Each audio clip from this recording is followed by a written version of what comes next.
唉，这家人真可怜呐。夫妻俩在山路上遇到车祸，丈夫当场死亡。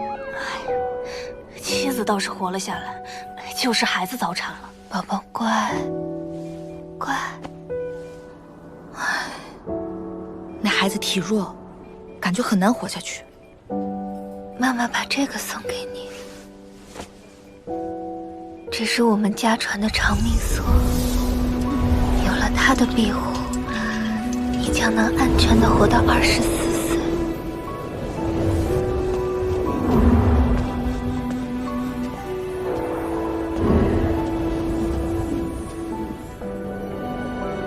长命锁只能庇护一人，你确定要传给他，放弃自己吗？我本就时日无多，他是我的孩子，我希望他能平安长大。如你所愿。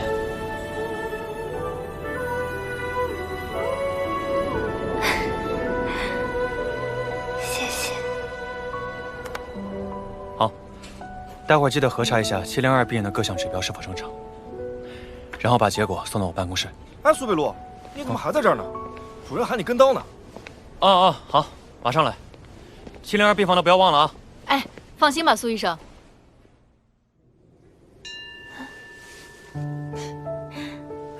这世间，总有许多物品被人们寄托着各种情感，或为见证，或为祝福，或为期望。他们历经沧桑，见证古今，却不会说话，亦无人倾听他们的故事，无声沉溺在这热闹喧嚣的现代都市里，等待有缘人的相遇。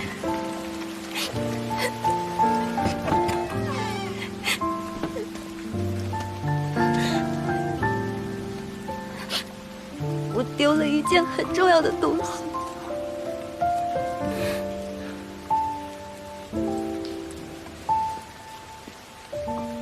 欢迎光临雅舍。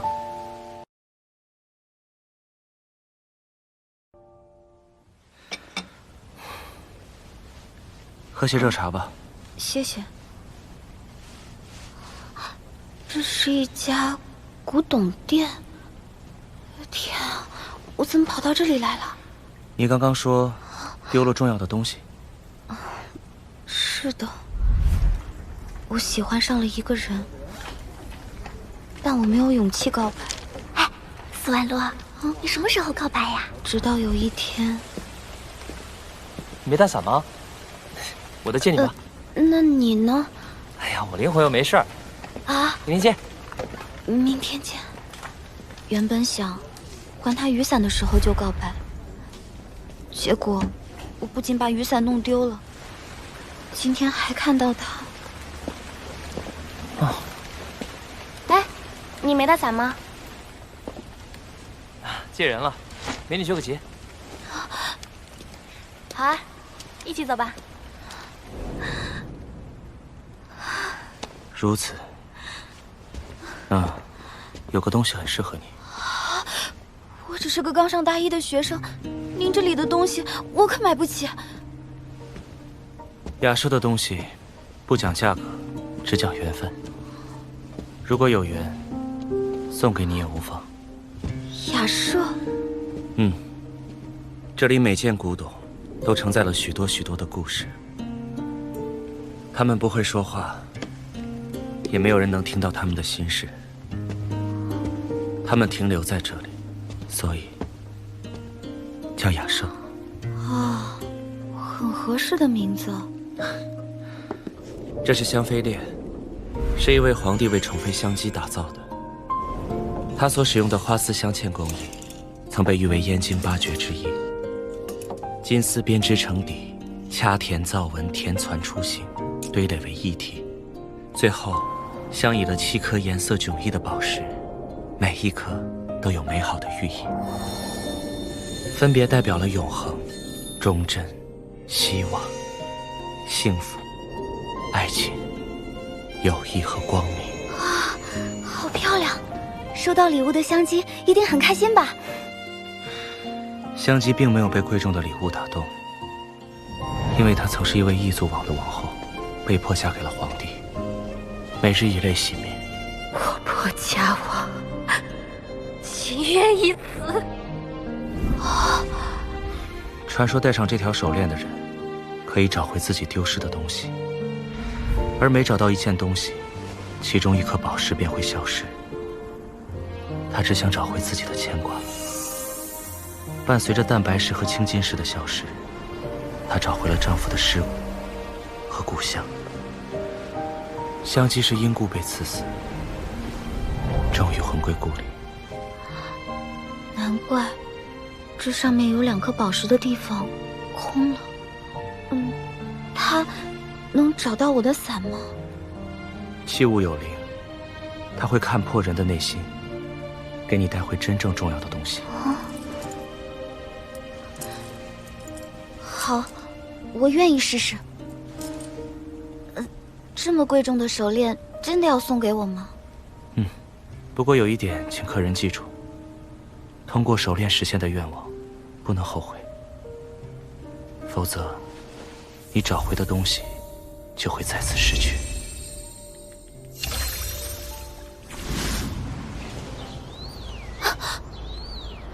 我不会是在做梦吧？好吵！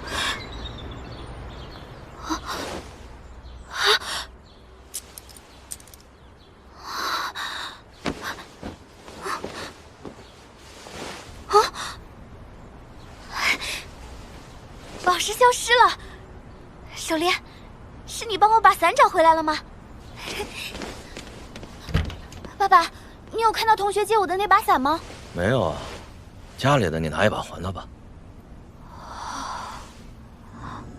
为什么那把伞没有回来？宝石明明消失了呀！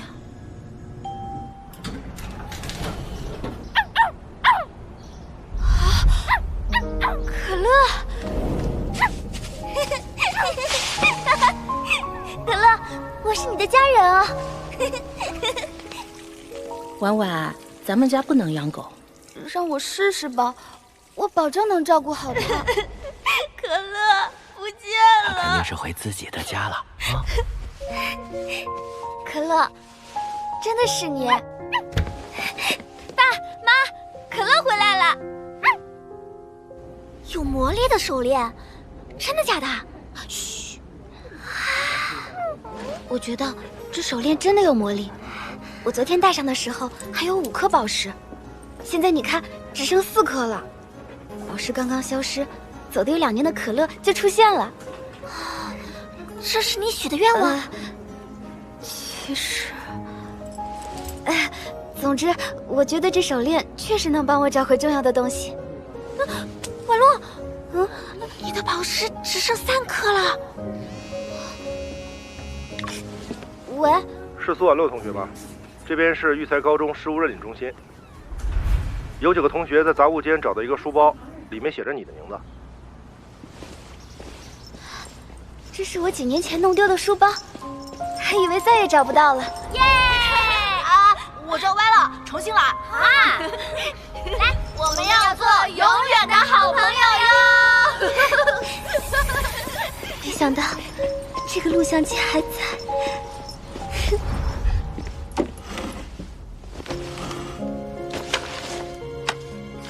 我心中真正重要的东西，当然还有你们。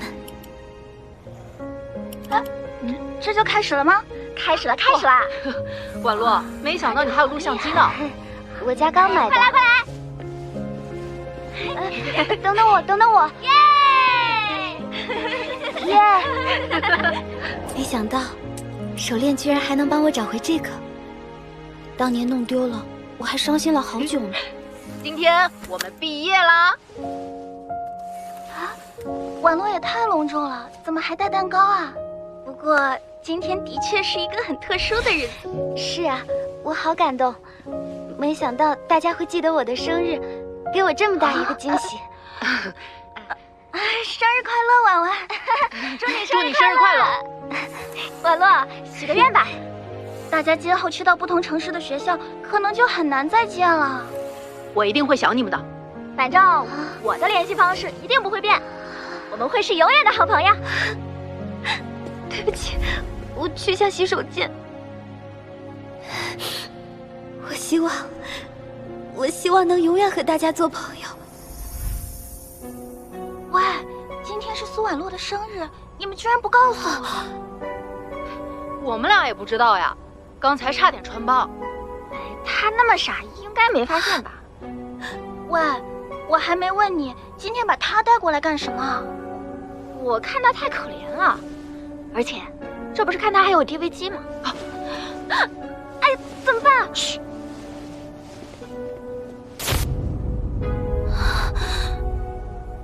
不会的，我们是最好的朋友，不会的。婉婉，常联系啊。对不起，您拨打的电话是空号，请稍后再拨。为什么？哎呦，苏妈妈，你们家物管处得交一下啊！啊，婉婉，婉婉，把钱包给妈妈拿一下。哦，好。可乐，怎么回事？你家有狗啊？啊，哎呀，我们小区是不可以养宠物的。我不是2年前就跟你们说过。可乐，快回来！可乐，可乐，可乐，可乐，可乐，哪里都找不到，为什么？如果没有发生这些就好了。最好的朋友是假的，心爱的可乐又丢了，找回来又有什么用？哎呦，前面那条街压死了一条狗啊！哦，那小白狗好惨。你这就是流浪狗！你别碰它！你别碰它！不要！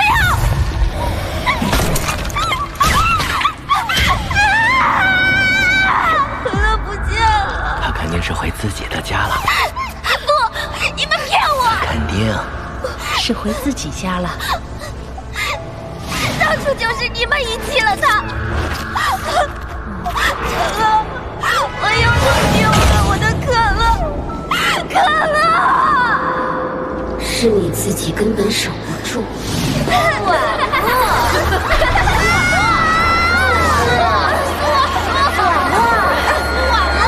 我们要做永远的好朋友呀！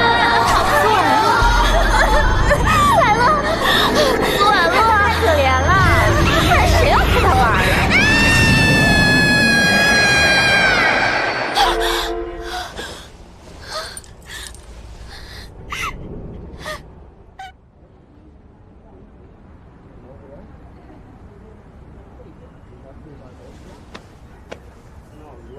抱歉，你的那把被我搞丢了，这是新买的。婉洛，这2天你看起来郁郁寡欢的，有什么事情吗？你有没有过一件东西，明明很重要，却宁愿它丢了？还是忘了刚刚那句话吧。小时候，我看上了一辆很帅的遥控车，花了全部的压岁钱才把它买了下来。我整天带着它玩，那种满足感，我一辈子都忘不了。可后来我才知道，那辆车其实很廉价，我花的钱够买3辆更高级的赛车了。朋友们都笑我蠢，这让我很羞耻。于是把那辆车藏了起来，恨不得它再也不要出现。当我再找到它的时候，我突然想起了刚买它时的快乐时光。我雪藏了陪伴我的小汽车，而去迎合耻笑我的人。我是不是很傻？我也。谢谢你。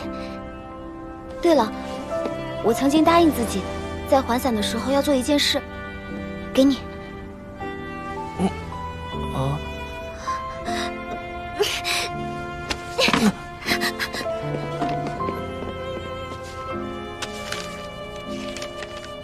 也许不让你知道会更好，但是还是想告诉你，我喜欢你。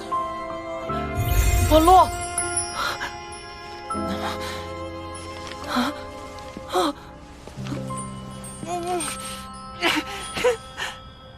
其实我也在努力靠近你啊。老板，我来还你这条手链。你想要的东西找回来了吗？没有。哦，那为何退还此链？我只是突然明白了，重要的东西还是需要自己去寻找。就算还有可能会失去，如果努力后还失去，那我想他们其实从未真正属于过我，我也不必追悔，不必惋惜。喂，你就这么让他走了？真的不要告诉他真相吗？他自己也说了，不追悔，不惋惜。可是，你不是说他找了好多天吗？小狗好不容易脱离危险，不是要还回去的。今天急急忙忙把我叫来，我又不是兽医。他家里不让养，还给他一样得送人。他挺喜欢你的，要不你养着？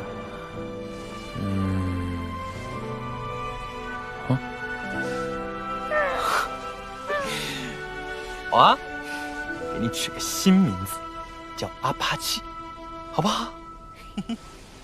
只可惜，你想修得圆满，让宝石全部消失干净，恐怕下次要150年之后了。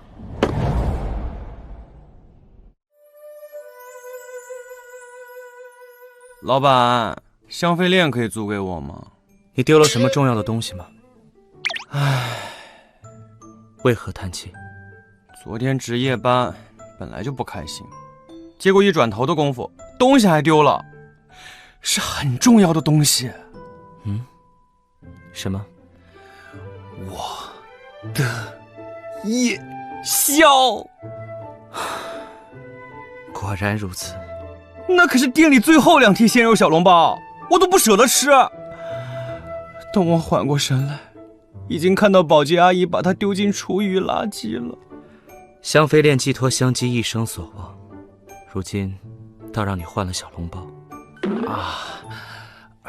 对不起啊，香姬娘娘，我错了。不必自责，若是真正重要的东西，总会在不远的未来再相遇。也对。哎，不过话说回来，老板，你丢过什么重要的东西吗？曾经有过。那现在呢？现在正在追回。啊？我想我已经找到了。等一下，到底是什么呀？老板，你就告诉我嘛。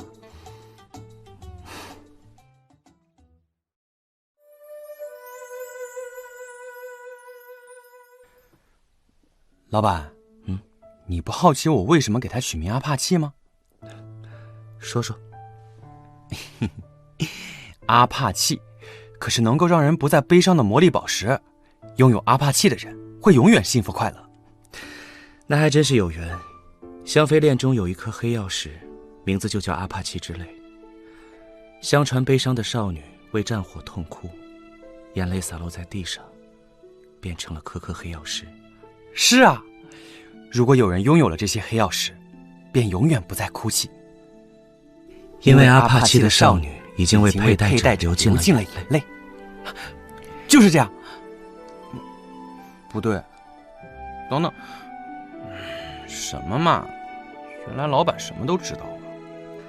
你若知晓这串香妃链1000年前的故事，也自会明白每颗宝石所蕴含的情感。知道啦，自会明白每颗宝石背后的情感。为何学我？没什么，就是习惯。老板明明看上去年轻帅气，却总是说出一些我要40岁才可能说出来的话。以你的性情，再过多少个40年，也无法说出吧？什么意思啊？你说我幼稚？你儿时便如此，开朗。说的好像小时候你就认识我一样。不算认识，但也算是见过小时候了。名将靖康，文韬武略，年17任校尉，弱冠之年升任大将军。跳！他一生打赢胜仗无数，有战神之称，但他不好名利，拒绝高官厚禄，誓死数变，在史书上留下浓墨重彩的一笔。剧本大纲通过。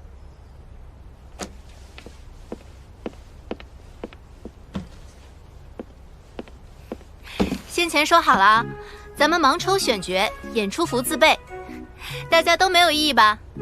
没有。哇塞，还有自己缝纫衣服。那完了，我手工好烂。哎，我演先锋哎。哦，我演副将。我抽到了敌军。哎，主角呢？谁抽到了大将军啊？那个，好像是我。我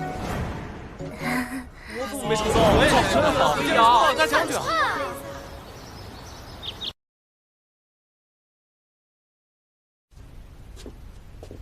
这面鱼纹铜镜是2000年前的旧物。以前，人们只能通过水中的倒影来梳妆，一直到合金技术出现，铜镜才正式面世。正面磨光，背面浇铸不同寓意的纹样。你手中镜子的背面，便是寓意吉祥如意的鲤鱼。老板，我想找的是关于古代将军的灵感。这确实是某位将军的随身之物，相信我，他能给你一些启发。那就借老板吉言。我需要付您多少租金？10块。您这样做生意会亏本的。要不我再送你2张票，2个月后我们舞台剧公演，你有兴趣可以来看看。却之不恭。我要提醒你一件事。古人相信镜子是一种媒介，声音能够通过它连接时空，所以晚上11点半以后慎言。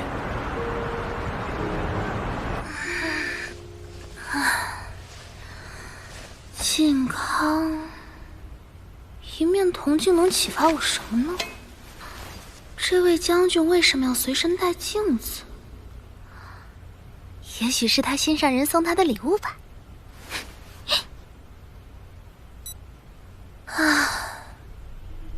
如果我能亲眼见到他就好了。靖康。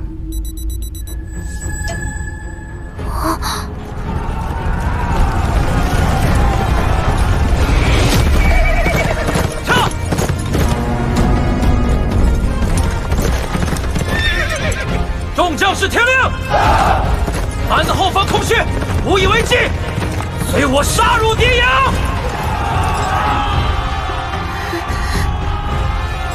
以我靖康之名立誓，今日定要将他们杀个片甲不留。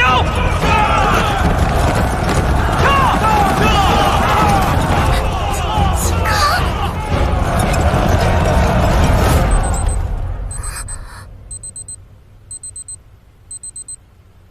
怎么回事啊？我只是一个古董商人，做的也是普通的古董营生。可是我看见的是真的吗？那是靖康哎！老物件有灵，如若他想要与你交流，这也是一种缘分。交流？如果你实在介意，可以选择归还镜子。不行，我还没看清他的服装呢，等我把演出服做好再归还。那有一件事你要记住，你的所见所闻都是已有定局的往事，试图改写，只会是徒劳。兵贵胜，不贵久。故知兵之将，生民之司命，国家安危之主也。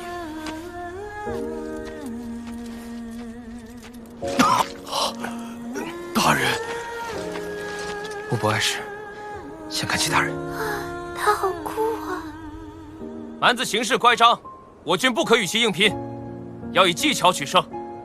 查了资料才知道，这时候的靖康才17岁。我17岁的时候，可恶！蛮子明面投降，又暗地偷袭，简直不知廉耻。要不是校尉大人神勇，我们差点全军覆没。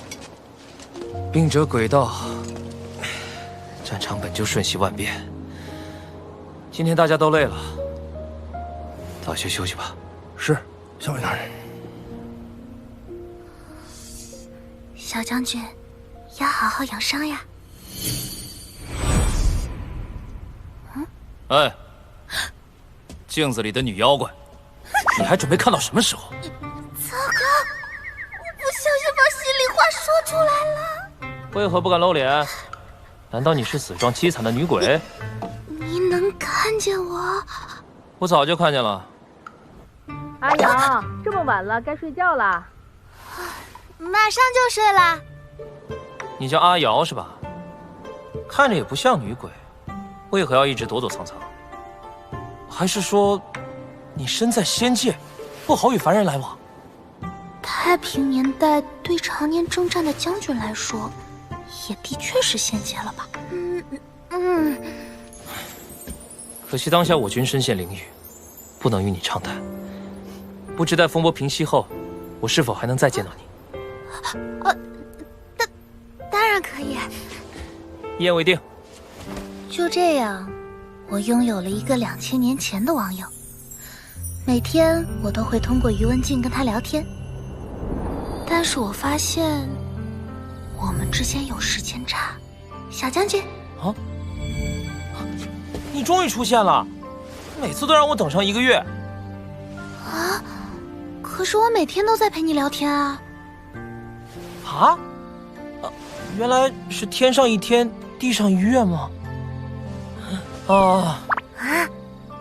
这段时间，我重新认识了靖康。蛮人虽然勇猛，但在我面前也不堪一击。是，你是最厉害的战神。他不像史书说的那么稳重，话很多。为什么你总叫我将军？我现在只是个校尉呢。这个，不管了，反正你以后肯定会成为一个大将军的。怎么了？你在缝我的衣服？是公演的衣服。公演是什么？我能看吗？他似乎也对我没有什么防备。对，我们到时候就这样。好，你想知道如何鼓舞士气？也罢，那我就跟你说几句吧。诸君，等等，我记下来。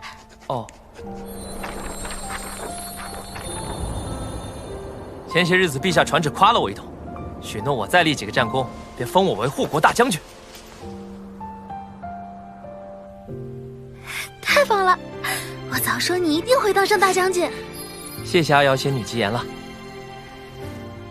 虽然相处已经1个多月了，但被她叫仙女，还会感觉难为情。待我拿到大将军符，先传给你看。我把公演录下来给你看。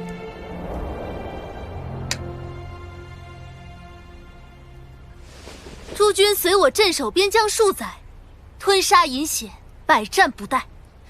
此番大获全胜，功在3军将士。尽饮此酒，吾等立誓，愿抛头颅，洒热血，戍边守关。怎么了？是不是我加词加的不对啊？改得太好了，就这么来。哎，哪来的灵感啊？运气好，遇到了一位知识渊博的导师。这样啊，哎，那要不要邀请他来看公演？不是，他不太方便。是啊，我们之间相隔了2000年。阿瑶，圣上召我入京听风，我很快就能兑现承诺了。说不准还会把公主许配给你呢。若是如此，我便禀告陛下，我已心有所属。只是不知道我的新上人何时可以见我。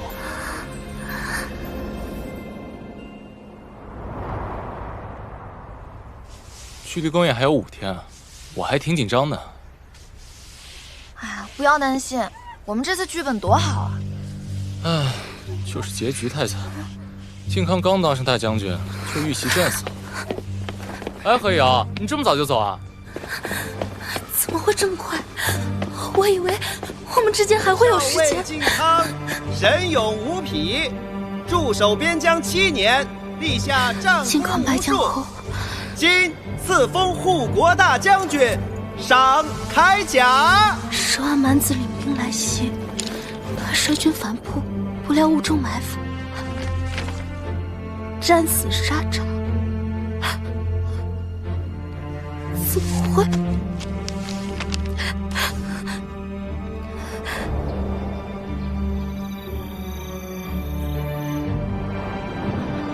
哪里都查不到这个埋伏的经过。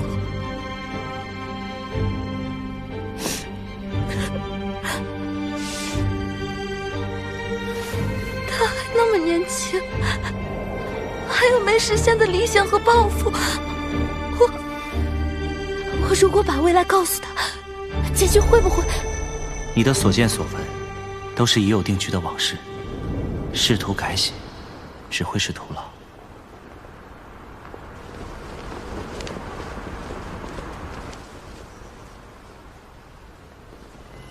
阿瑶，阿瑶，你在吗？快出来，有好消息告诉你。怎么样，看到了吗？这就是你一直心心念念的大将军服，很帅气。啊？你今天怎么这么安静啊？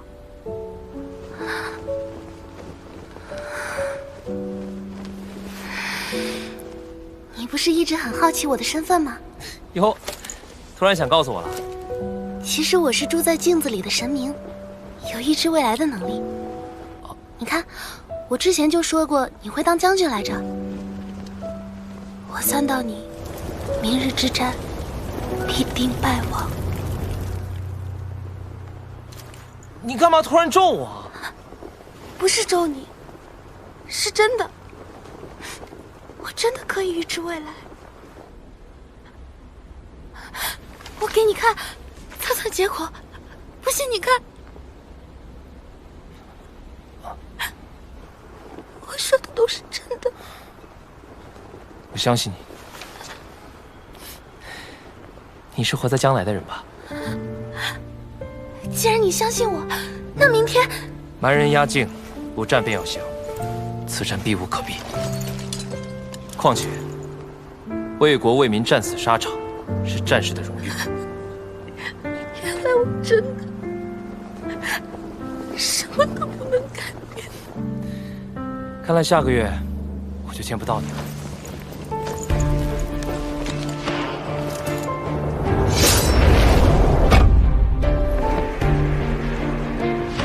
男子再三犯我边境，是可忍，孰不可忍？三军将士听令，随我杀入敌营！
靖康一生，打赢胜仗无数，有战神之称，但他不好名利，拒绝高官厚禄，誓死戍边。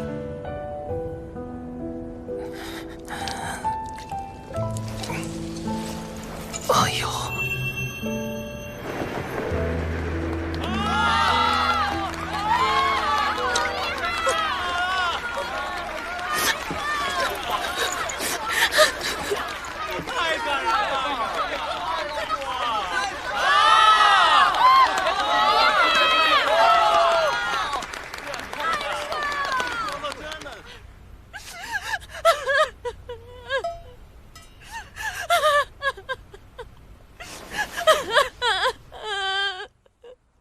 唉，太可惜了，那一战要是能避开就好。老板，请等一等。余文静她裂开了，对不起，不管多少钱我会赔的。不用，你付的租金正好是它的价钱。谢谢你，完成了这面铜镜的愿望。对了，这块绸布和铜镜是一起的，一并拿去吧。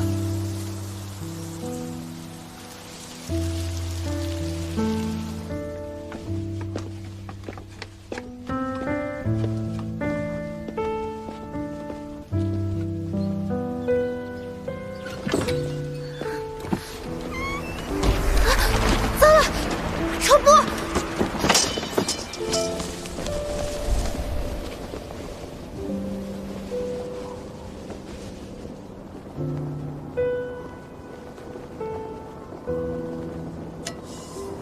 阿瑶，下辈子一定要相见。汝之心愿，吾已知晓。同学，这是你雕的吗？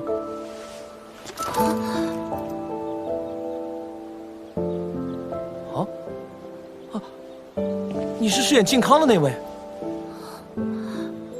你看了我们的？当然看了，你们的公演，天知道我等了多久。你回戏剧社团吗？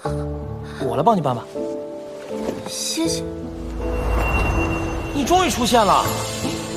你在缝我的衣服？是公演的衣服。公演是什么？我能看吗？带我拿到大将军府，先传给你看。我把公演录下来给你看。只是不知道我的心上人何时可以见我。同学，不走吗？来了。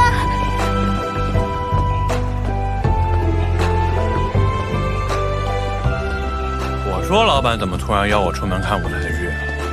原来你还赞助了一面镜子。不是我赞助，是镜子选择了女孩。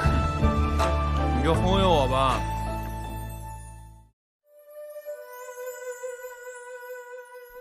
老板，这紫檀茶壶多少钱啊？古物娇贵，若是用金钱来衡量价值，怕是许多人都望而却步了。老板，这就是你把余文静租给社团才只收10块钱的原因吗？而且这余文静都碎掉了，别人连出钱买来收藏都不愿意了吧？雅舍里的古董不看金钱，要看缘分。哦，我明白了。明白什么？老板，你是想把这个茶壶免费送给我，不要钱，对吧？倒也不是，我的意思是，不说钱，要说缘。那你说说，我和这个茶壶之间有多少缘？如果你诚心的话，2万元。告辞，有缘再见。快递，我最近没买什么东西啊。紫檀茶壶1盏，寄件地址雅舍。是那只紫檀茶壶？难道是老板？给医生。给医生国庆假期将至，这盏紫檀茶壶就当做节日贺礼赠予你了。提前祝你节日快乐。友善提醒：周六单休，周日调休，别忘了周日补班来雅舍帮忙哦。啊！为什么要提醒我？哼，这周日我绝对不会再给你带小笼包了。啊！看来他收到礼物了。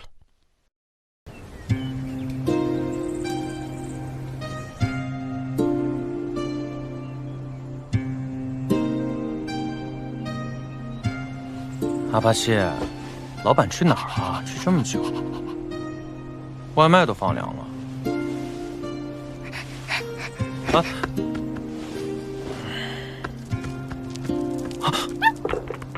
哎，这阿巴西，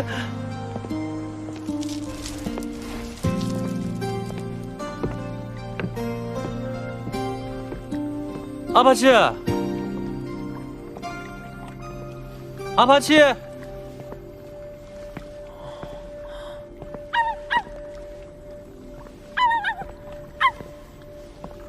舍这么大的吗？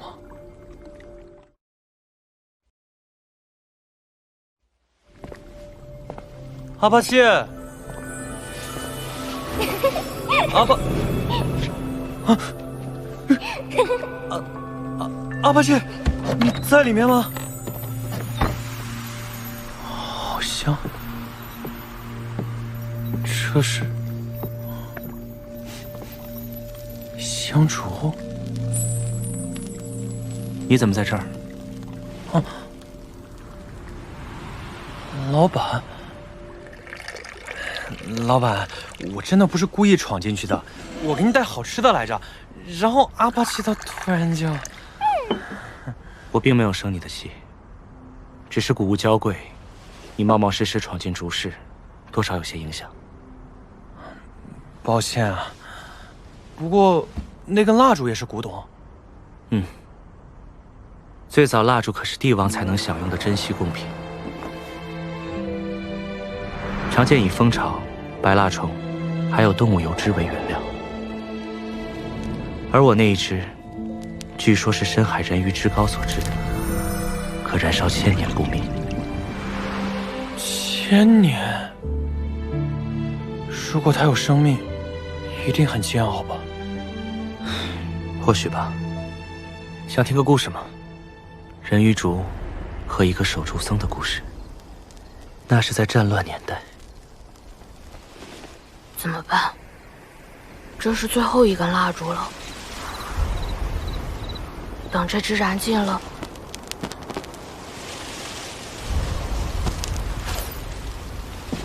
明天该怎么办呢？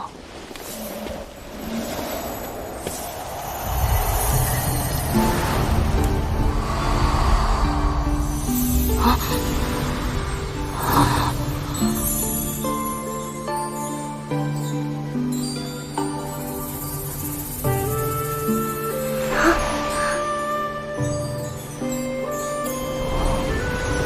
人生究竟有多长？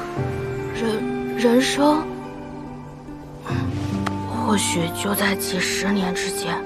嗯，就是你把我叫醒的吗？叫醒？女施主，你是那根香烛？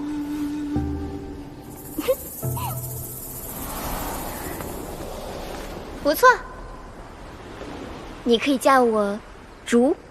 我叫阿元。小和尚，你不怕我吗？这里是伽蓝殿，妖魔鬼怪进不来的。那勇敢的小和尚，能帮我吹灭这支蜡烛吗？啊，我是守竹僧，怎能熄灭佛前的灯火呢？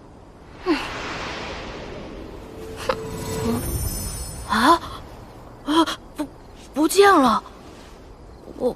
我刚刚是在做梦吗？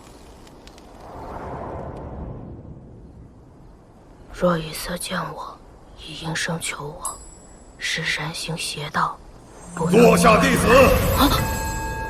我念你一心虔诚，特在此现身，免你终日守拙之苦，命你熄灭此烛。这一定是菩萨给我的考验。就算是您的命令，我也不会吹灭的。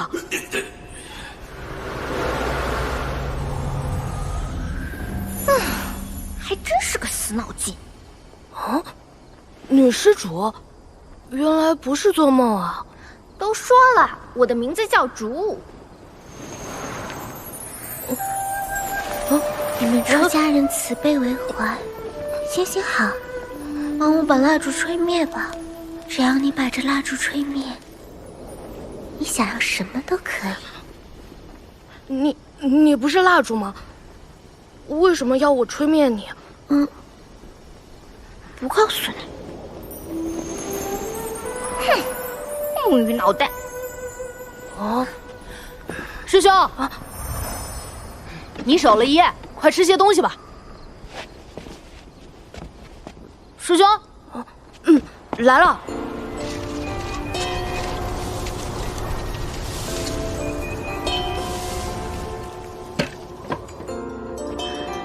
这么多天了，蜡烛居然一点也没有变短。我是人鱼烛，可以长燃万年不灭，只有点燃我的人，才能熄灭我。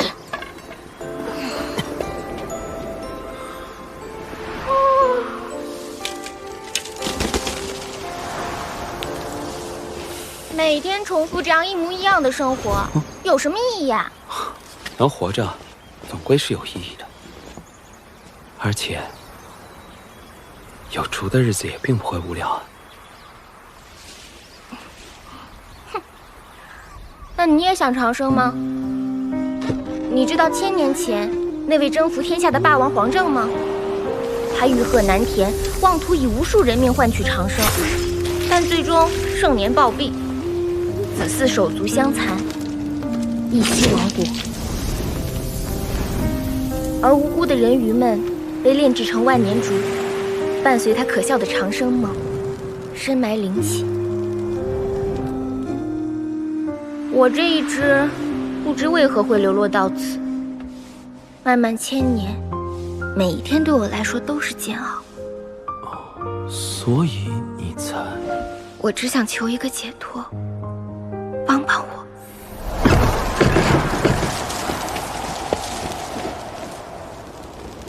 我是守烛僧，让殿内的香火不灭是我的责任。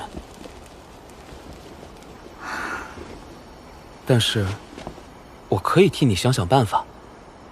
我去求求住持，再买些蜡烛。然后呢？小和尚买到新蜡烛了吗？战火连绵，人都要饿死了，哪里还顾得上蜡烛？你放心，我会继续想办法的。不要紧，我可以等。反正再长也不过几十年，陪你走完也未尝不可。谢谢。小和尚，人生有多长？或许在饮食之间。就这样，寺里的日子不好过，很多人都参军去了，只有小和尚日复一日守在神像前。人们都说他的虔诚让佛前的香烛从未燃尽。事情传开，小和尚成了远近闻名的高僧，可小和尚在乎的只有眼前那根烛。后来，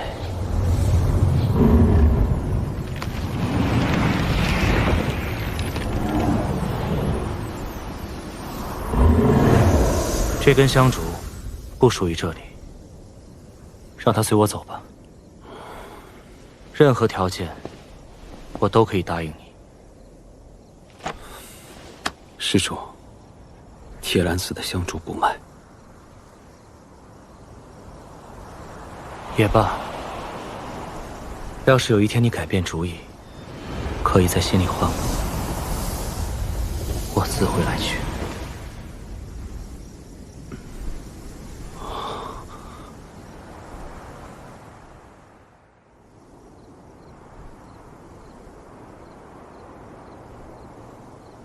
我又不会熄灭，干嘛几天不睡的守着我呀？你会走吗？就算我走了，你不是还有别的蜡烛吗？不一样，不一样。小和尚，小和尚，小和尚！不好了，不好了，蜡烛被老鼠咬了！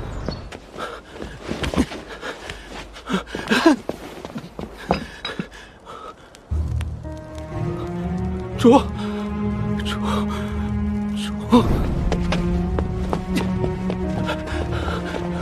啊！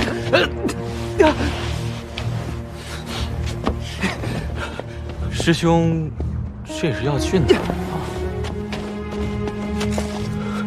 主，等我。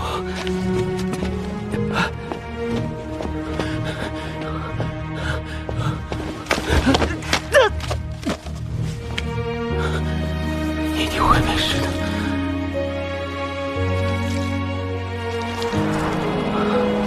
主，你还在的，对吗？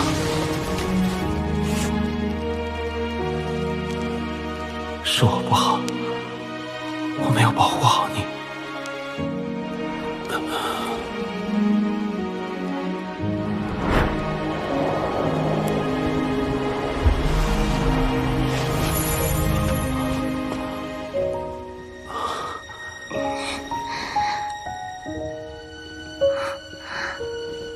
小和尚。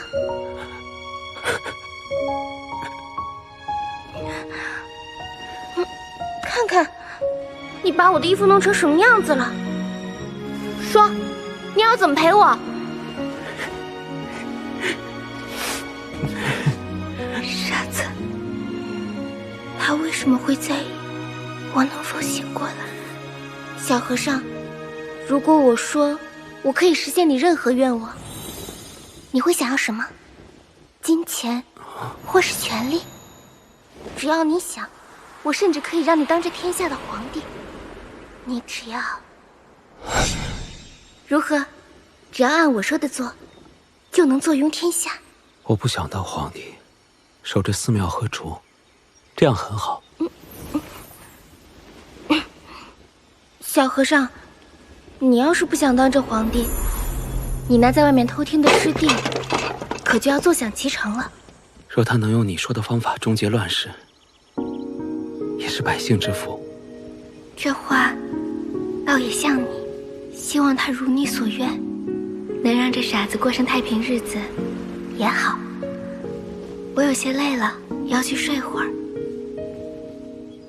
你要是想找我，就喊我的名字，我听到一定出来。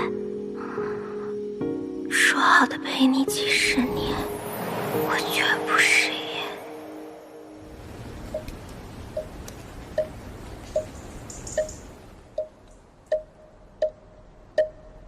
师兄，10年不见，别来无恙啊！朕记得，就是这根蜡烛。师兄，快想办法让他出来，朕要见他。我不知道你在说什么。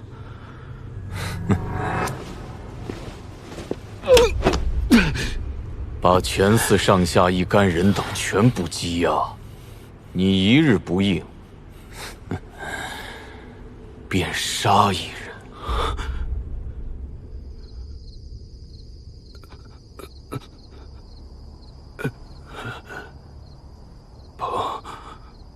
不要出来！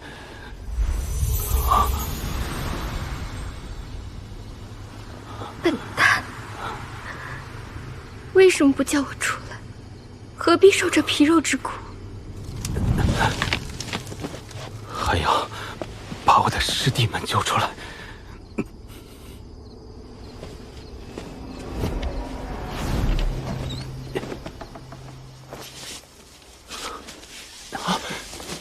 嘘，天南寺已经保不住了，师弟们各自逃命吧。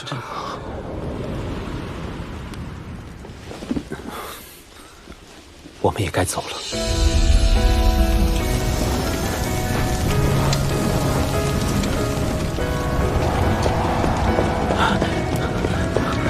馊水了！馊水了！陛下，不好，那些和尚都跑了！给我追！那支蜡烛必须拿到！是。小和尚跑了，快找！今夜深，心一沉。残月说，遇到我，你后悔吗？后悔什么？后悔遇到我，会吗？放箭！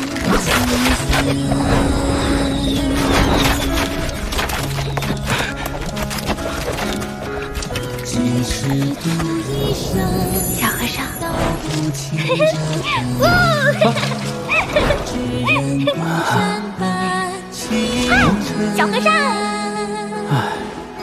小和尚，小和尚，小和尚，小和尚，小和尚。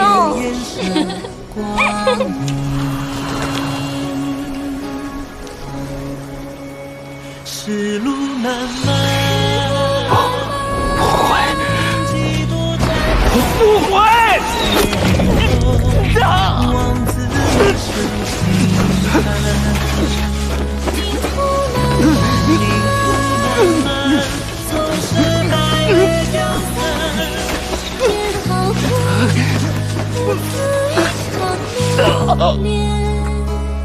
和尚，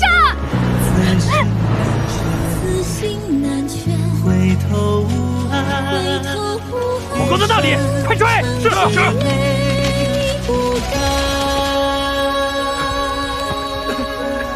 小和尚，你受伤了。观自在菩萨，虚神多日不劳命多时，朝见我运气空。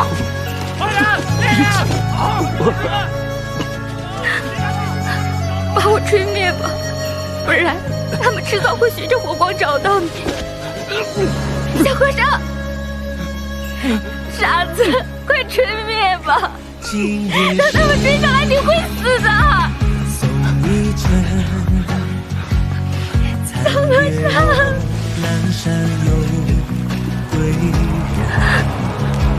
终于要结束了吗？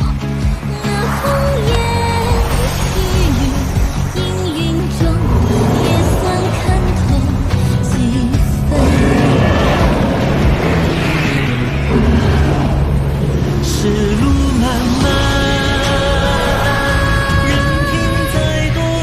看来你还是改变主意了，请你照顾好他。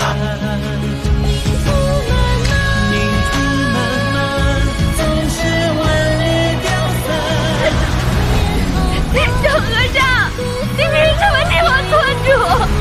小和尚，哎呀！哎呀！人生究竟有多长？就在你我之间。这不是一个很好的结局。是啊，但也足够让主面对漫漫长生了。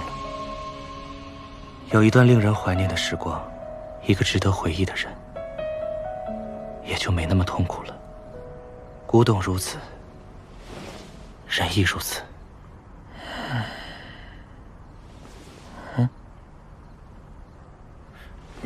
你看我做什么？说好的给我带的外卖，这，不知不觉就，那还是外面吃吧。你请。你要去哪家？太贵的我可请不起啊。八宝斋的香酥鸭，很久没吃了。啊，那家，我半个月的工资啊！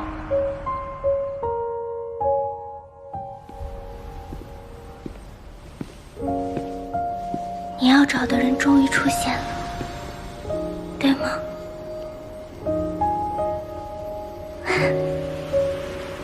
真好，你等到想见的人。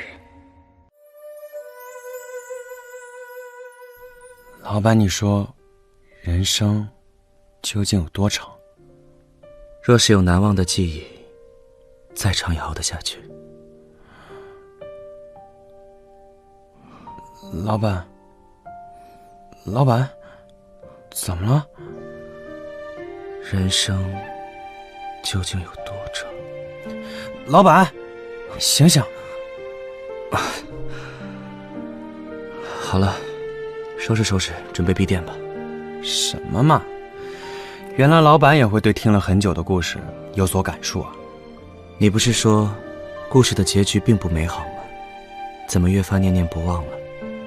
我是觉得，与想要守护的人生死离别，孑然一身的等待，实在是太遗憾了。老板，你一定知道后面发生了什么？猪有等到小和尚吗？能在尘世间等到一场重逢，本就是幸甚至哉之事。怎么还不走？在等什么？等你闭店啊，等你和我一起去吃夜宵。走，今晚我请客。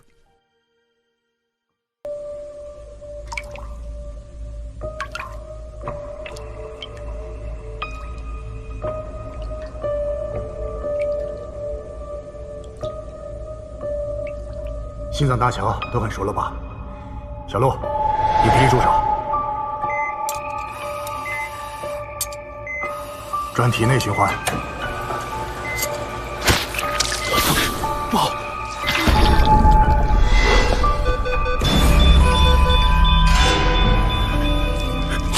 左北路，愣着做什么？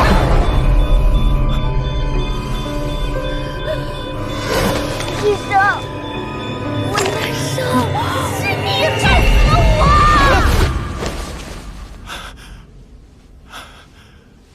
又是这个吗？31号患者，请到2号诊室就诊。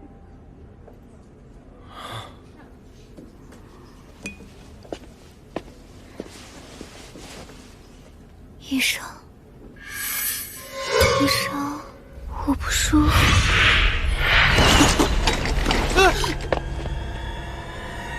医生，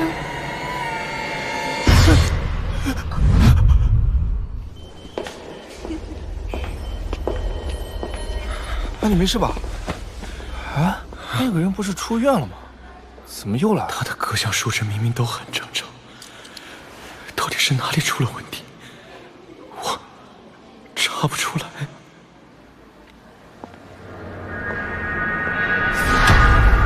医生，我还会再来的。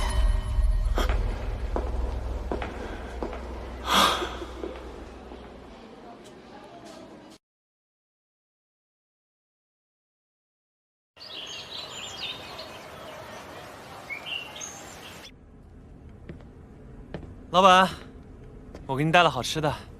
来了。你这是怎么了？脸色差成这样。啊，没什么呀，我就是有点。你怎么了？喂，醒醒！医生，医生！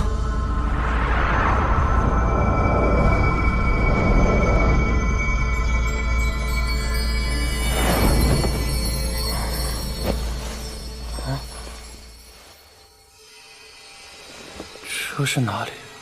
软软的。啊，好舒服啊！啊，好久没这么放松过了。是阳光的味道。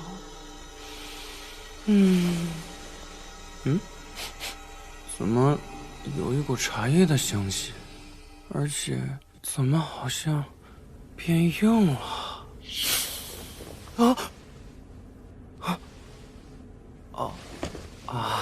我居然睡着了。最近很累吗？就是有点睡不着觉，老做噩梦。多久了？2个周。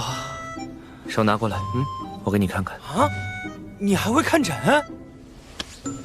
脉象紊乱，缓而实之，只有定数。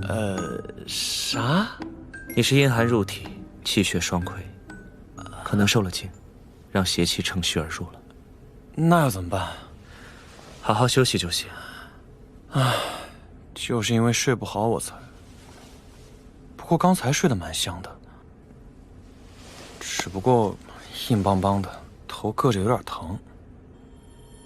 夺得千峰翠色来，如冰似玉。这是月瑶所制秘色瓷针，它还有个名字，叫黄粱。黄粱？是黄粱一梦那个黄粱吗？没错。相传有个书生向道士哀叹生活穷困，道士便取出这玉瓷枕，让书生安睡。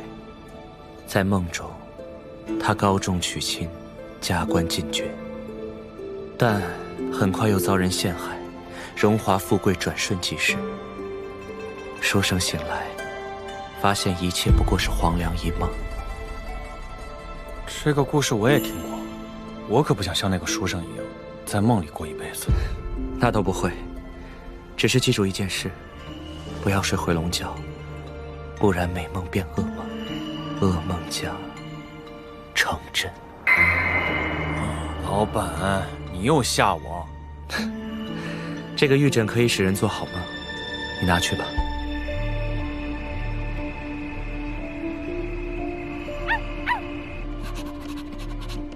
阿巴切，这几天你是不是也很担心我呀？今天我借来了这个，晚上能睡个好觉了。哎呀，乱七八糟的，这段时间过得真是云里雾里的。小陆，这次手术你还是不跟吗？我最近状态不好，先调整一下。行吧，给你1个月时间。做医生心理素质可不能太差。上次的事儿只是手术中的一个意外插曲，最后手术也成功了。不要随随便便把不属于你的错误怪到自己头上。我们是医生，不是神。可当时我反应该再快一点。如果因为我而导致什么发生的话，那我……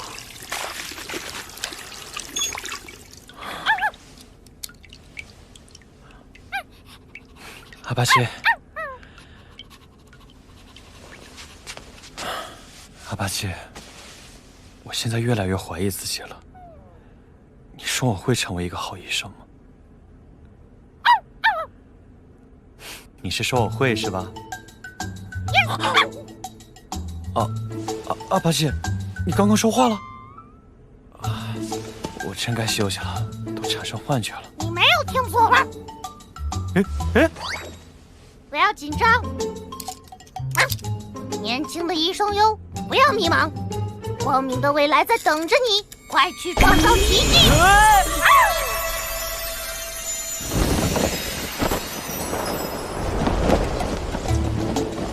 欢迎名医苏北路先生。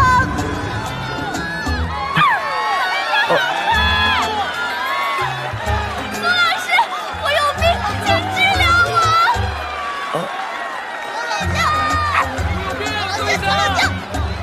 什么呀这是？大家别急，别慌，一个一个来，大家不要急，不要伤到苏医生。大家听我说，大家请在我这里挂号。纯哥，医生，您坐这儿。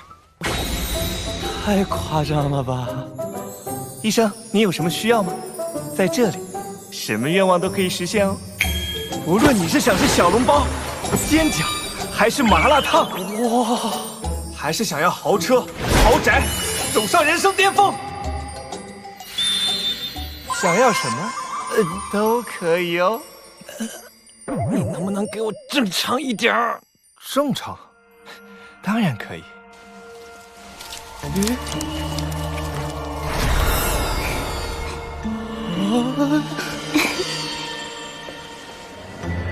医生，谢谢你的努力，我再也没出现过什么病痛，我已经痊愈了。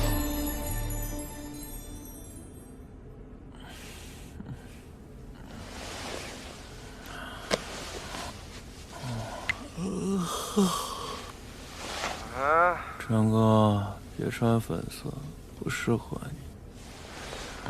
大半夜的，你有病啊！喂，喂，喂！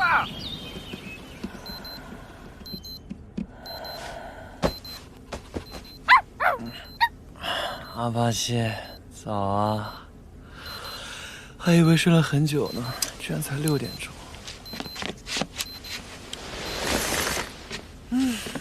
一身轻松的感觉真好，哎，可以安心吃个早饭，上班喽。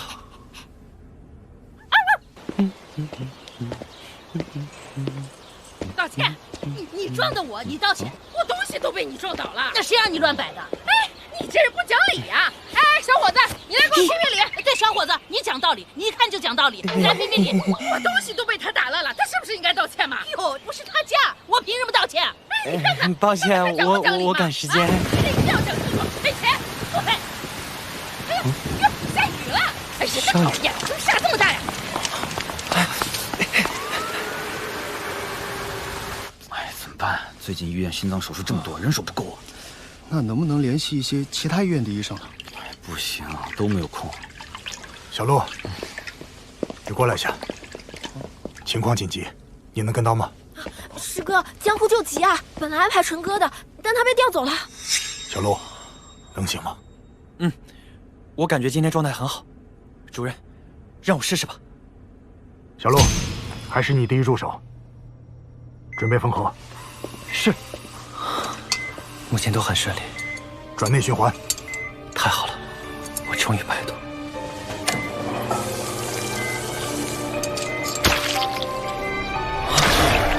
不好，有破裂！愣着做什么？抽吸！主任，出血量超过400cc。苏北路，你又在发什么了？苏医生，你又搞砸了。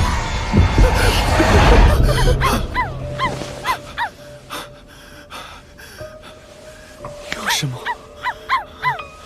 什么？糟糕，要迟到了！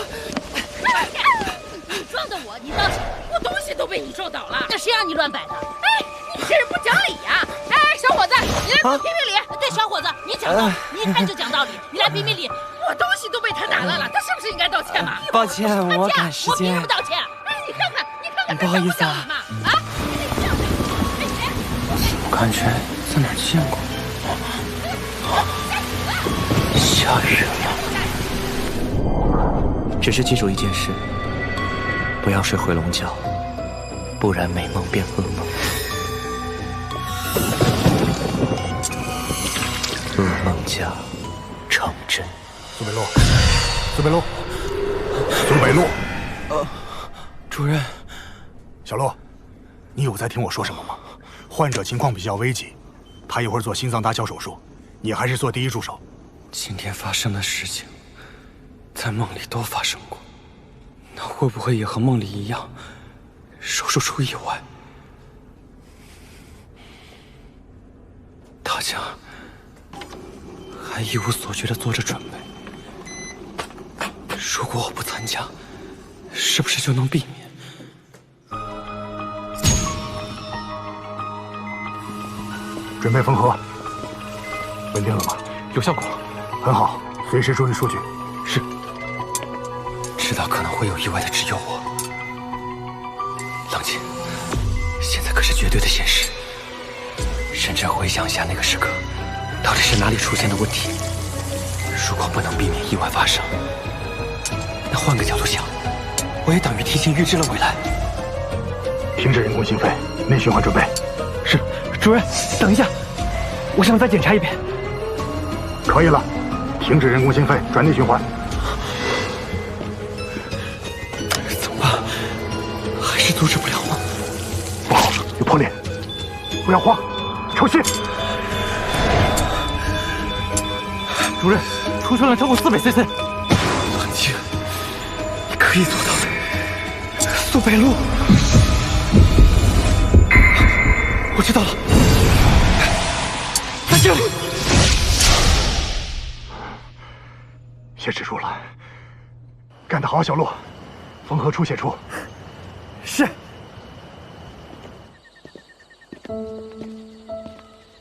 手术比计划延长2小时，出来天都黑了，还好手术成功了。这瓷枕还给你吧。怎么，还是睡不着吗？不，它很有效果。它制造的美梦非常真实，不过噩梦也太凶险了，我可不想再来第2次。在平坦的大路上，人虽然可以顺利地走过去，但只有在泥泞的大路上，才能留下人的脚印。噩梦虽然会成真，却未必不可改变。是啊，如果不是这次被逼入绝境，我说不定还会被自己想象的恐惧困扰着。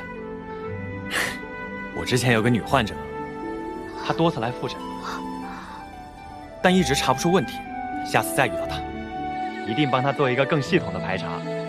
我相信，一定能解决的。你这样想，说明你解开心结了。老板，这次真的谢谢你，不然我还不知道要苦恼多久。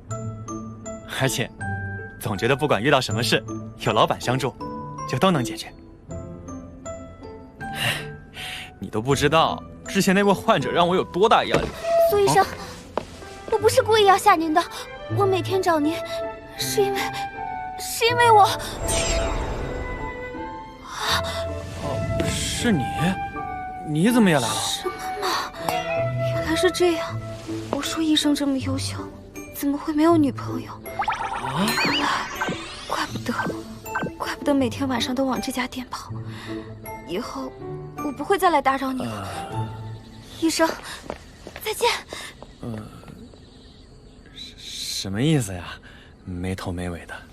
他对你有好感，所以才天天找你检查身体，你都没感觉到吗？啊，有这回事儿？我只对他的病历有印象。真可怜。啊？啥意思？忘了吃饭了都。吃宵夜吗？我请。小陆你在哪儿？快回医院！刚才步行街路口发生车祸，有2位患者情况危急。吃不成了，快去吧。抱歉了，走了，下次请你啊。黄良，看来这次也很成功，不光救了一个人的命，还把那家伙给点醒了。今后，他定能成为一个很好的医生。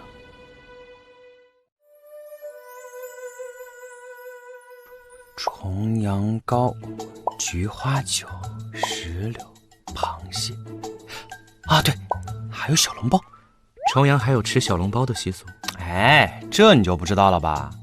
重阳节是因日与月接逢九，故又称为重九。九九归真，一元兆始。自古以来，九九重阳都是很吉祥的日子。我是指，小笼包也是重阳必吃的。这个嘛，老板，你不觉得过节日就是要把想吃的食物、想念的人都聚在一起吗？所以你是趁重阳想吃小笼包了？不对，小笼包什么时候都可以吃，但要看跟谁吃。过节日也是一样的，一个人可以过，但2个人过的感觉是不一样的。哦，为什么平日里2个人和节日里2个人不一样？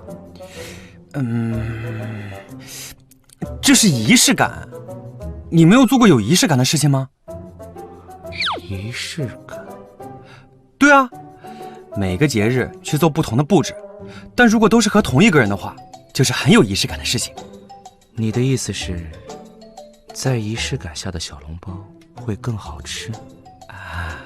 嘿嘿嘿，这都被你看出来了，不愧是老板。哎，你听说了吗？前些天附近的居民报警，说附近有好大的爆炸声。这派出所过来一看，是几个盗墓贼炸墓坑，还把自己炸伤了。哎，快看，发现这么大的墓葬群，我们有的忙了。哎，慢点，慢点，慢点，小心。棺盖放在那边就可以了。啊，这是。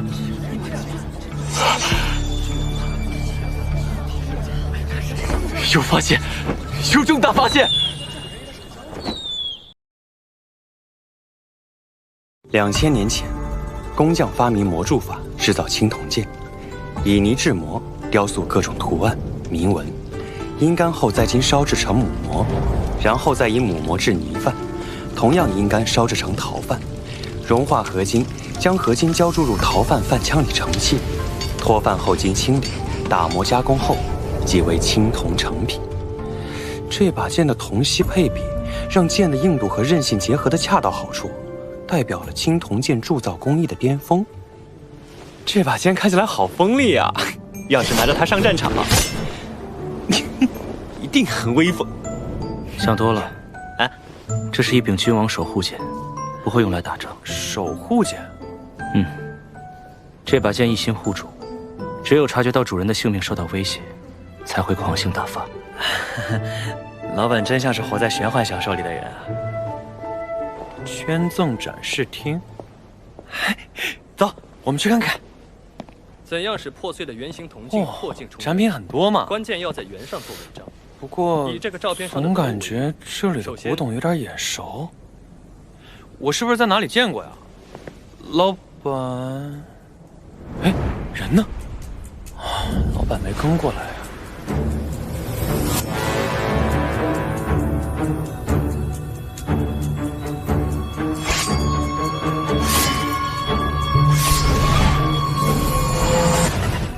老板，你怎么还在这儿看大王剑啊？尊敬的游客，因设备维修，世博今日提前闭馆，不好意思啊，开放时间另行通知。已预约参观的门票要闭馆了，将自动取消。那我们走吧。由此给您带来的不便，敬请谅解。哎，老板，你今天怎么突然穿了外套？还用了什么香水？怪好闻的。闭馆之后再通知馆内工作人员。哎，老板，等等我，和我说说呗，什么牌子的香水啊？哎，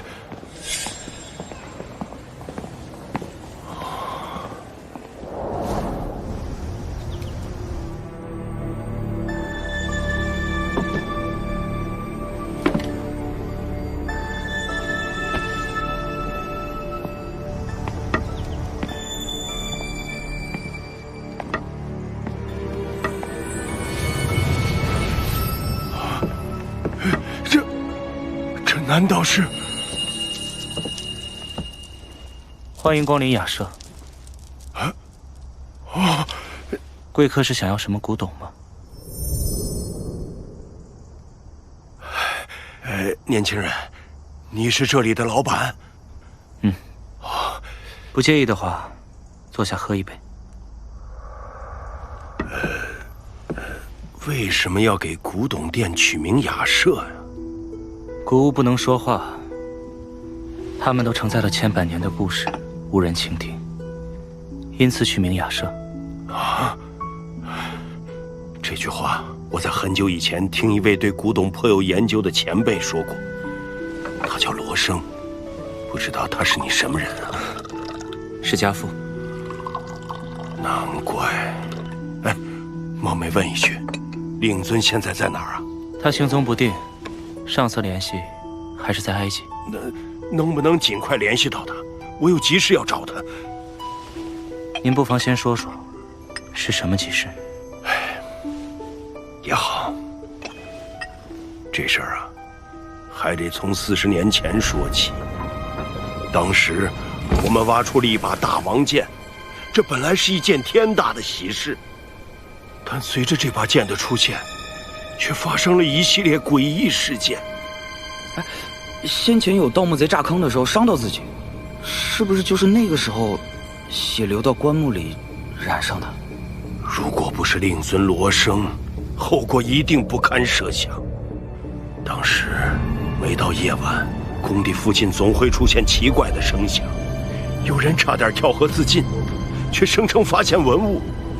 有人拿刀要弄伤自己，却说自己拿的是水瓶。不少人递上辞呈，却无法离开工地范围。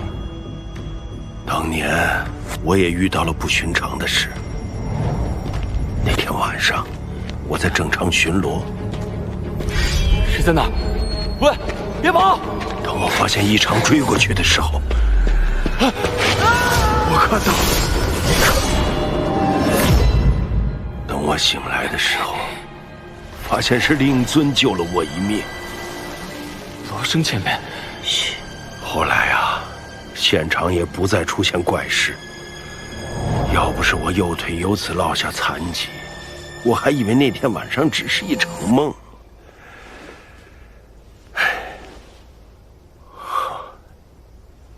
你和令尊长得真的好像啊！他是我们考古队的顾问。原来罗生前辈是做古董营生，怪不得对古代这么了解。不知道前辈的店叫什么名字？雅舍。这个名字倒是很别致，是有什么含义吗？古物不能说话，他们承载了千百年的故事，无人倾听，因此取名叫雅舍。罗生前辈真是个爱惜古董之人。前辈，文物报刊载了我们这次发现的文物。全国各地的考古专家鉴定，青铜剑就是2000年前的大王剑。这把剑的现世，着实补充了我们在青铜剑方面的空白，现在可谓是举国欢腾。先别高兴太早，剑气属凶，是危险的物件，必须用特殊的方式保管，而且千万不能见血。我辜负了前辈的信任，让大王剑再次遭遇了意外。昨天晚上，大王剑外出巡斩回来，工作人员放回去的时候，差点把大王剑摔到地上。我虽然接住了剑，但是也被割伤，让大王剑染上了血。我很担心，不知道这一次是否会跟40年前一样发生什么事故。不必担心，这件事不难解决。令尊是不是跟你说过什么？今晚入夜之后，你让人不要靠近大王剑展厅。哦，我已经提前通知过了。那好，你也安心回去，等明天再去查看就行。哦，你是说我？我来解决。哎，那一切都仰仗你了。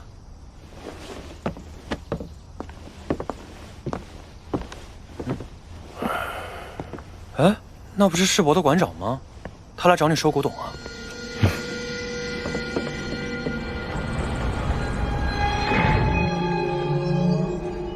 老李，今天晚上不用巡视大王剑展厅，早点回家去吧。啊！设备还没修好啊？是啊，不过今晚过后，也许就好了。哎，好嘞，馆长您早点休息。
若不是你如此珍贵，我也想天天与你相处。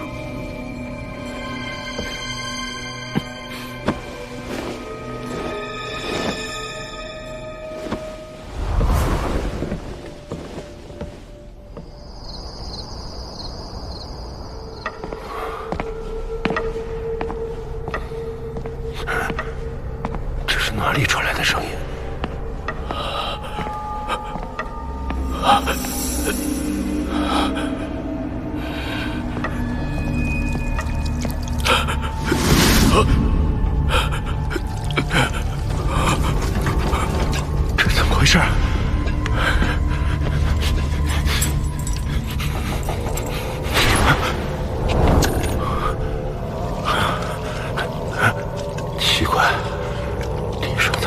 吃的。姐。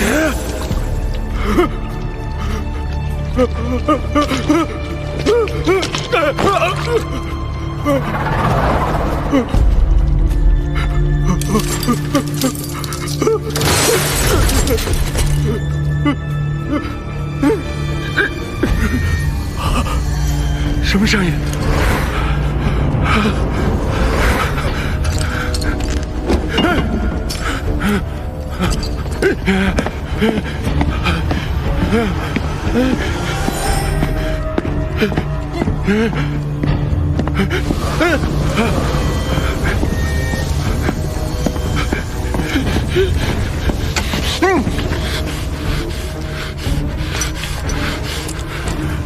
我想起来了，我都想起来了。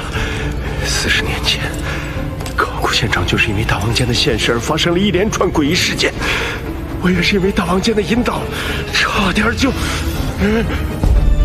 我怎么拿着大王剑？原来当年道家是受了大王剑的引诱，才发生那些事的。难道我注定要死在大王剑下？不是让你安心等着吗？怎么还是这么不听人劝呢？罗生前辈，是你吗？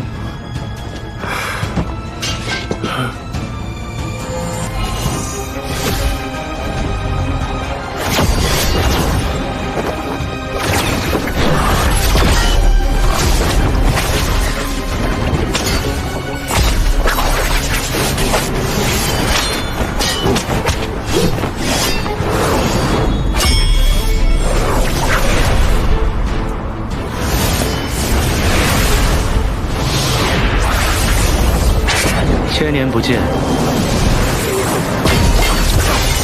你认不得我了吗，树老？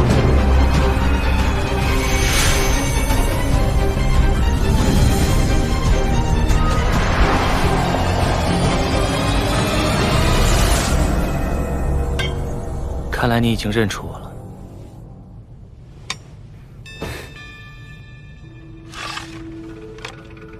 现在还未到归鞘的时刻。你先回到剑中，有朝一日，我必来找你。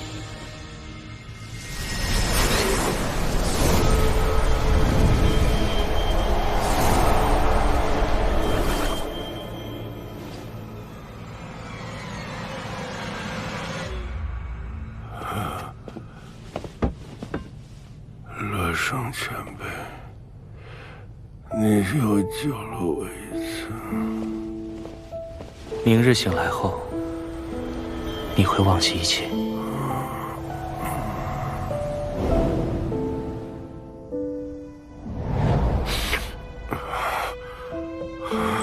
馆长，您醒了。保安大叔说，大王剑展厅的设备已经修好了，今天已经正常展出了。大王剑，哎，馆长，馆长，您的拐杖。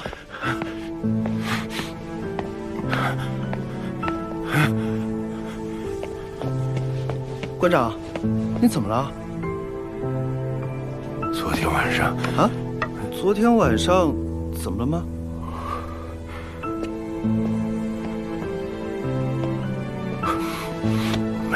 没什么，总感觉我好像忘记了什么。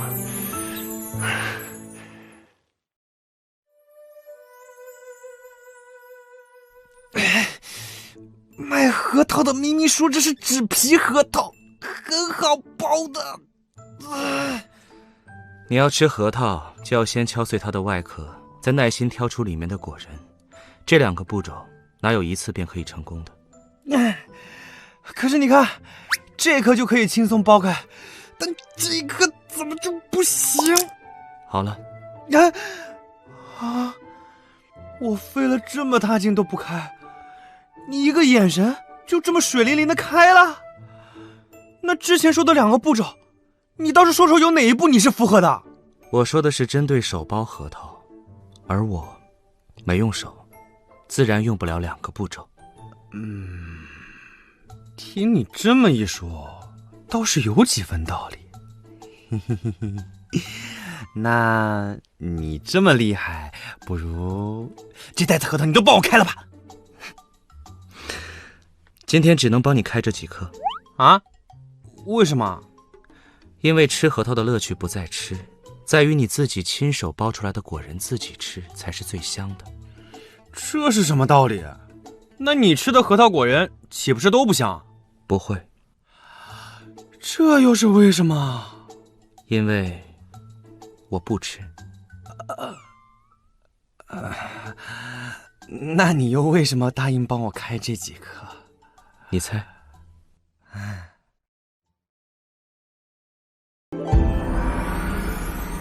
万寿听令，请诸族相助，血会伏诛。今吾以扶桑神木作尔等安居之所，从此万族生息，永世太平。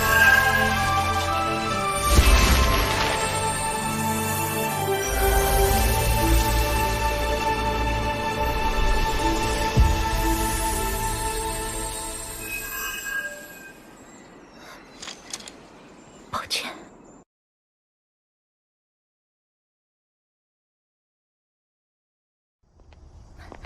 老板，这个您收吗？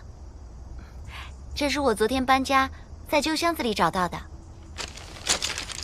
好像是外婆那一代传下来的东西。这些竹简，你多少钱肯卖？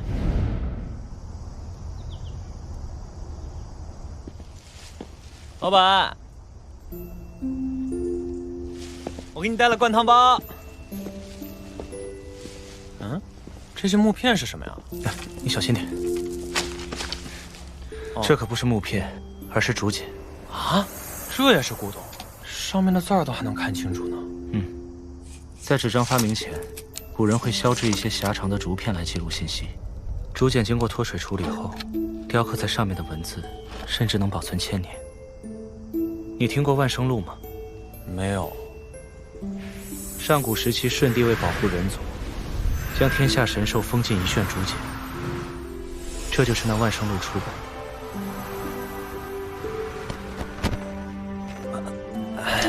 你不会又在唬我吧？我骗你做什么？哎，怎么回事？是。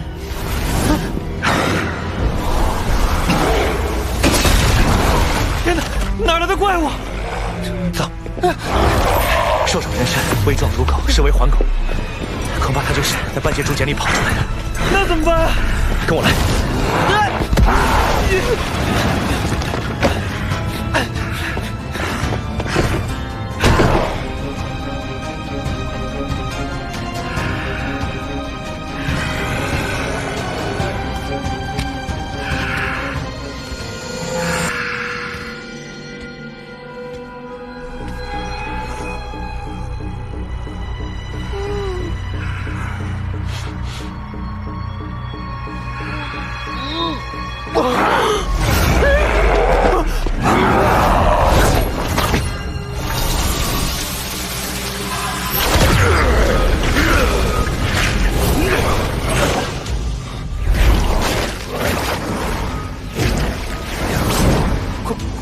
怪物不见了，他逃走了。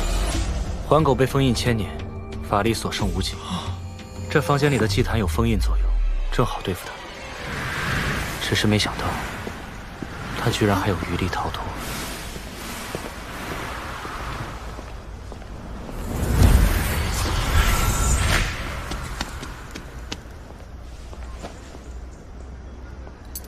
没想到那个书简居然这么值钱啊！这么多钱怎么不直接转账啊？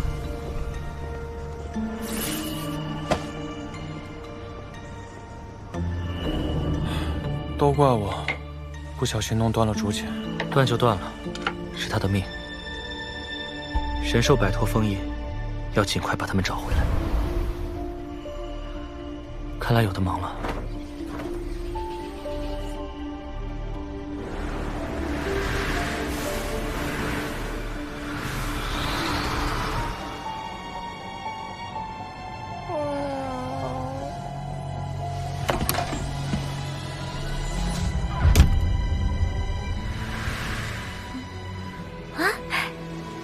醒啦？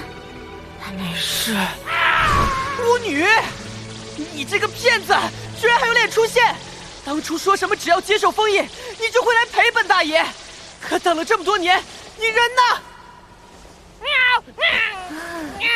还以为你受伤了呢，居然这么精神。不过臭臭的可不行，你乖乖在这里等我一下哦。这究竟是什么地方？我什么都不要。这盒子能说话？手撒开！我最讨厌你这样的舔狗了。舔狗？什么舔狗？人间真是越来越陌生了。路上到处是钢铁怪物，野生物种也异常凶猛，还有这些。这又是什么法器？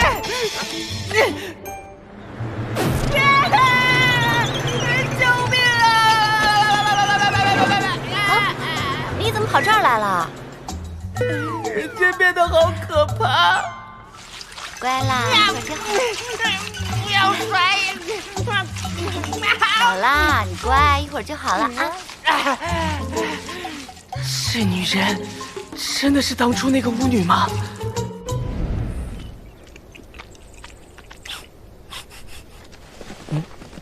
巫女大人回来了，快来帮忙啊！巫女大人来了。走吧。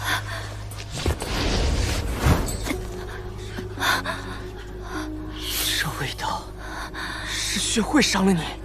血会侵袭了北面的山头，野兽们无家可归，下山作乱。你一个人去清除血会，不要命了？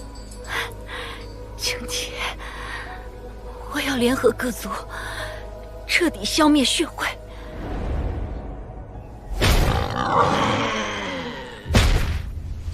哼，你这畜生力气还挺大。巫女大人，这边，那头野猪把咱们的地全毁了。就是他，你看。谢谢你，穷奇，没你帮忙，今年冬天大家就难熬了。哼，这片森林可是本大爷的领地，其中野兽撒野。穷奇，你真的不考虑来村子和大家一起住吗？不了，本大爷和你们这些弱小的人类合不来。穷奇，哎，你别过来啊！狡诈的巫女，你从以前就喜欢骗人。江江，可爱吧？绝对不是同一个人。以后，你就叫小白吧。什么？不能忍了！本大爷要离开这里。对了，我还准备了别的。等本大爷恢复法力，再来找你算账。小白，快来，姐姐给你做了好吃的。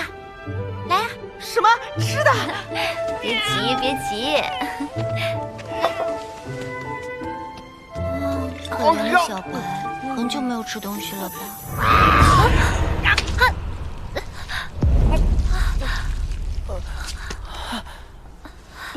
本大爷不是故意的。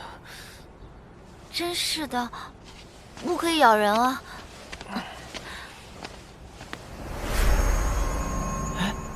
本大爷的法力好像恢复了一点。小白，姐姐要出门买东西，你乖乖看家哦。要不，先留在这儿。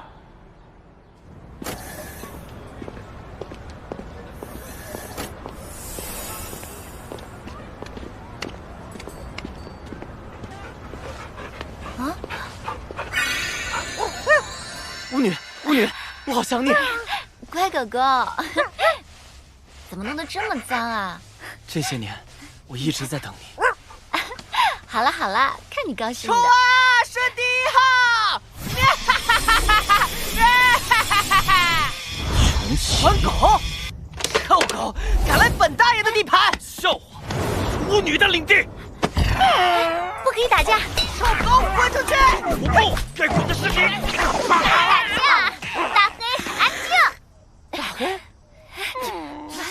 黄狗成了大黑。累死我了！小白，你也是，要和大黑好好相处，知道吗？小白，小白是巫女给你取的名字吗？小白，笑什么笑？她根本不是巫女。胡说，她就是巫女，我证明给你看。巫女，你还记得吗？这是你当初送我的耳环，我一直戴着。刚才我就奇怪了，这是你前主人留下的吗？看到了吧？他根本什么都不知道。巫女骗了我们。老板，你怎么知道三青鸟在梧桐树上？三青鸟乃凤凰前身，凤栖梧桐，它自然在这里。这么乖巧的小鸟也要封印吗？要不我来养它吧？三青娇生惯养，你就是想养，它也不一定同意。也罢，但是三青，你得帮我一个忙。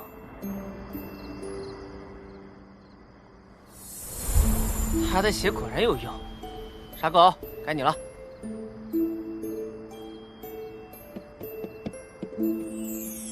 你还在等什么？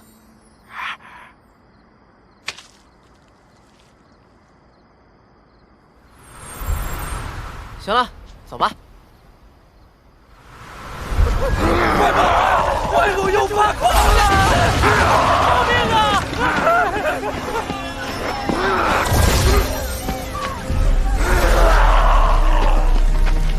你就是黄狗。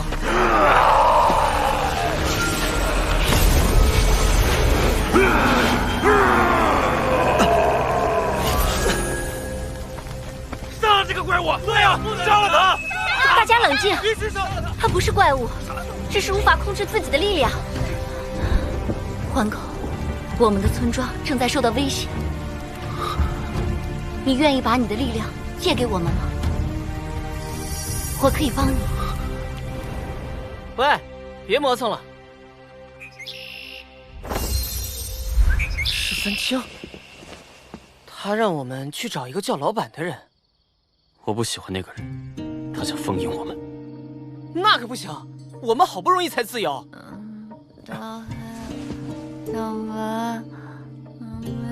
走吧，再晚就来不及了。我决定留下来陪他。什么？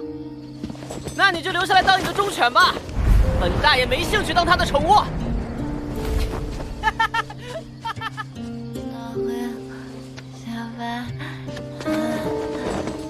太爽了，终于自由了！春琴，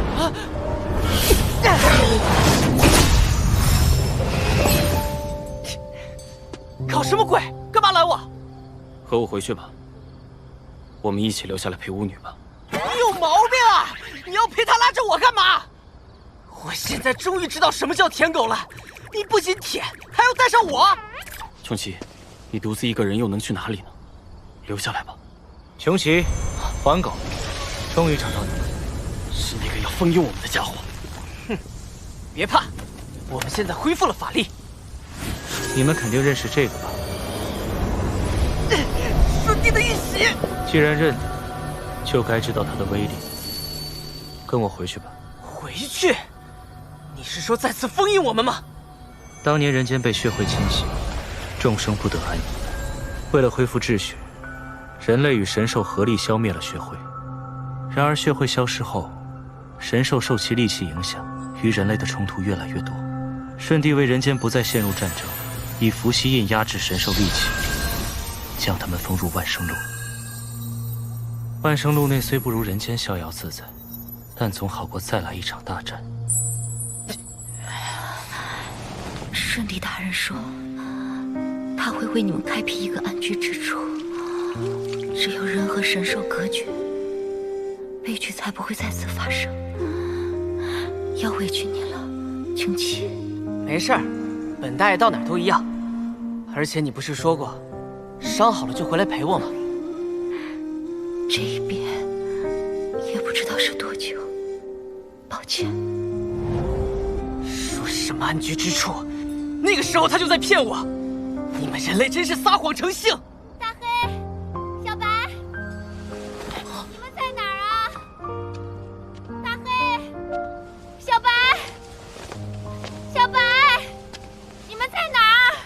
当然，你们想留在那位身边也无妨，只要愿意起誓永远保护他，不再危害人间。我愿意。我被困在万生路1000年，都是因为太信任他。你是不是忘记了？比起你们神兽，人类是很脆弱的。也许所谓的欺骗都是不得已。也许你所在意的那个人，已经把所有的时间都给了你。这一别，也不知道是多久。抱歉。不要再纠结于过去了。小白，与其再被束缚1000年，大黑，不如你们在哪儿啊？大黑，大黑，你跑哪儿去了？小白呢？你看见小白了吗？别担心，我们一起去找他。比起永远，当下更重要。小白，路边发现个可怜的小家伙，是你丢的小猫吗？小白，小白，你吓死我了！以后不可以再乱跑了。谢谢你啊，老板。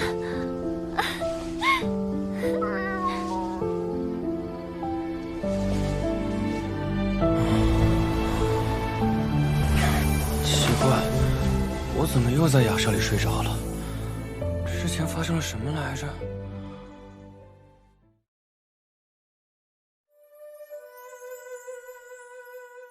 哎，老板，我们一起玩个游戏怎么样？不好，反正咱们在这等着也是等着，不如咱们来玩逛3元。怎么玩？很简单的，游戏规则就是我俩同时说今天我们逛3元什么园，然后另一个人就要说出跟这个园相关的东西才算符合。如果没有说出相应的东西，或者说的与园无关，那叫惩罚。说园的时候要快节奏，慢了也是算输哦。还有惩罚？没有惩罚，游戏就没意思了。好，我先来。今天我们逛3园什么园？古董园，于文静。黄粱。你慢了。这个园太少见了，再来。今天我们逛3园什么园？万生路园，雄奇。还。你又慢了。哪有？都说自己熟悉的领域这样的，这一点也不大众。我需要反应时间。你说过的，慢了也算输。行，那你要惩罚我什么？罚你好好睡一觉。啊？这也算惩罚？喂，老板，